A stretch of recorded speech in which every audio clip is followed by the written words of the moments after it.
What is going on there, YouTube, and welcome back to another comic book video. This is the channel where we sit down and cover different comic book stories from Marvel, DC, and even IDW as well. This time we are going to jump back over to Marvel and continue our coverage over the Ultimate Marvel Universe, and we are going to cover the last Ultimate Marvel Requiem storyline, and we pick up with Ultimate Spider-Man Requiem, and this was the only Ultimate Requiem title to have two books. The books were used as a way for Brian Michael Bendis to tell us if Spider-Man is dead or not after the Ultimatum event, but to also give us some extra stories we didn't know that took place in Spider-Man's life, and to give us a couple new characters as well.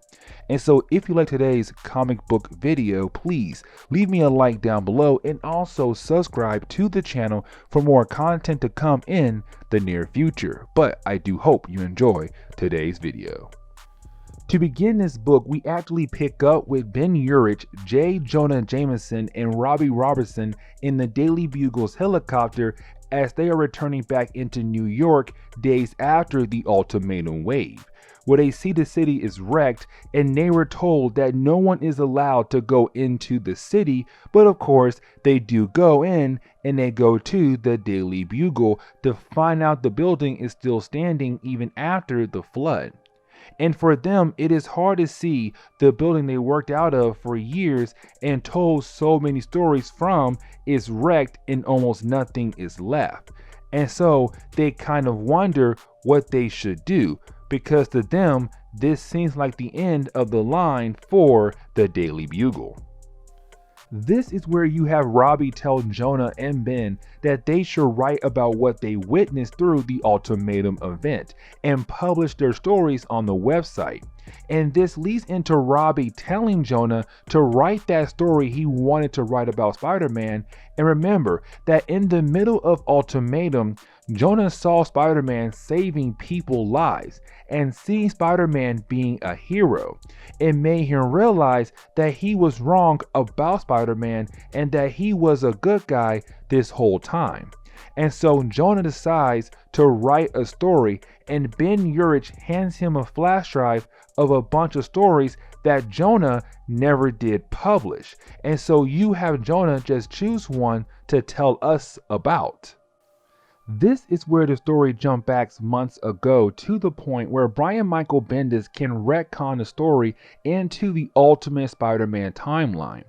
This is a story where Mary Jane had an interview with Tony Stark for her school newspaper. It's random, but honestly a cool little story where you have Mary Jane ask the one question that Tony avoids to answer when an actual reporter asks him the question. Why did he go public with his secret identity and tell the world that he was Iron Man? Where he answers that he wants to show that he is fearless, that he wants to inspire other people to not have fear like him and try to change the world. Also, he is trying to change how the world works, with the idea of the world being divided by so many different things. And so he is hoping to inspire people not to be scared and also to remove the barriers we humans have built between each other. Except in the middle of this interview, that is when you have Hydra attack the home of Tony Stark.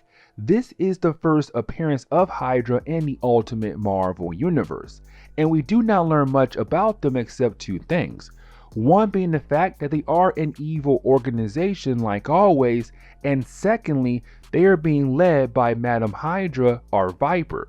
She goes by both names in the main Marvel Universe, so I'm guessing here as well too. Now this is the only book she appears in, and so we have no idea what her origin is at all. But we will see more of Hydra in later books. But for now, here they are, and they are attacking Tony Stark to steal his armor. Then the story does a quick shift over to the Daily Bugle, because we got to get Spider-Man involved in his own book. And so we see that Ben Urich is rushing into the Daily Bugle talking about how Tony Stark is being attacked by Hydra at Stark Tower, where you have Peter Parker overhear that and literally runs off to be Spider-Man.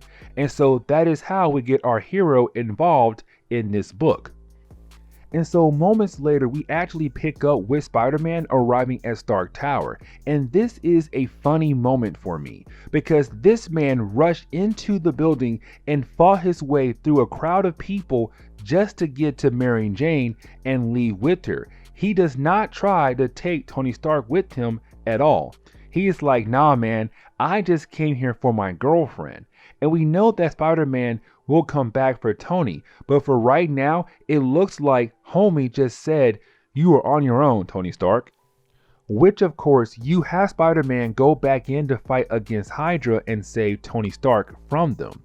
We first get a couple pages of just him fighting them on his own until Tony Stark finally jumps in by putting on the Iron Man armor and knocks everyone out in a matter of a few seconds. Honestly, kinda sad to see how fast this story gets wrapped up because this is Madam Hydra, and to see her get tossed away like that honestly sucks. Now back in the present day, you have Jonah thinking about how he should have published this story, but that is when you have Ben Urich walk in and tell Jonah that CNN has announced that Spider-Man is dead. This is where we get another story of Ben Urich that Jonah just never published at all, where we again jump back months ago to the point Peter Parker is at school and he is greeted by Mary Jane. They go to class and it's supposed to be a normal day, except that is when an announcement is made saying that school is done for the day because something is happening in the city. And so this leads to everyone being sent outside to head home. And when they look outside, they see a lot of explosions happening in the city. And that is telling everyone that something is happening in New York. And we learn that the Hulk is on a rampage in the middle of the city.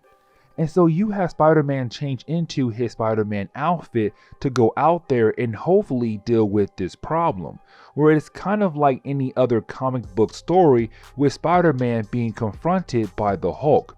Just these two going back and forth, and it's cool to see these two fight it out, and of course the army is there as well, which the army is being led by General Ross because he is always trying to capture the Hulk. Except this leads into a tank shooting at the Hulk, which makes him angry, and so he picks up the tank and throws it across the city, which it lands on a nearby bridge. And when it crashes on the bridge, it makes a bus full of children fly across the bridge, and now the bus is about to fall off the bridge. And so Spider-Man has to jump in and save the bus full of children. Now you have Spider-Man try his best, but for the sake of the story, he is struggling to pull the bus back on the bridge. And so it seems like Spider-Man might fail, except the Hulk comes in and saves the bus full of children, and it seems like the Hulk is calm now. Literally, in a quick second, the Hulk is calm and relaxed. It makes you wonder what is going on here. This leads into the Hulk turning back into Bruce Banner, and you have Bruce Banner explaining his origin to Peter Parker in this endless cycle of violence he is in, where he explains how he turned himself into a monster, except the Hulk only comes out when he is angry. But since the army keeps chasing him and attacking him, well, he turns into the Hulk, and then the Hulk attacks whoever is attacking.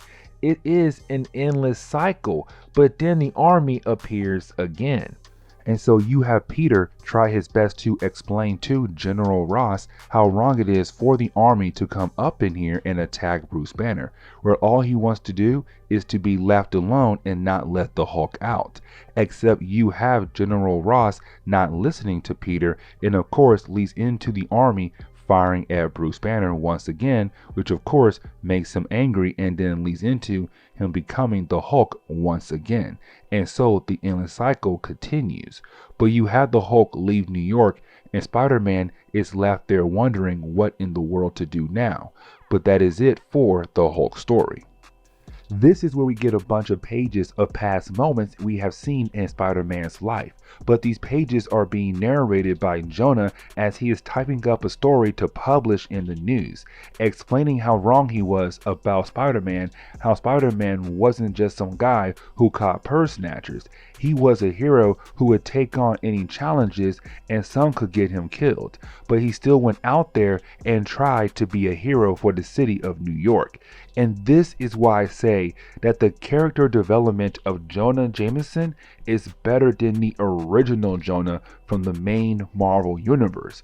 When people say Ultimate Marvel is not good and stuff, it has some bright moments here and there, and this is one of the bright moments of the Ultimate Marvel universe. Now, to close this story though, we jump back over to the present day, where we see S.H.I.E.L.D., the army, and some of the Ultimates are cleaning up the city of New York from the Ultimatum wave.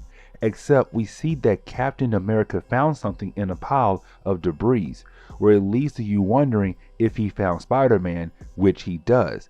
And now it leads into the idea if Spider-Man is dead, where the book closes on Spider-Man opening his eyes and telling us that he is alive.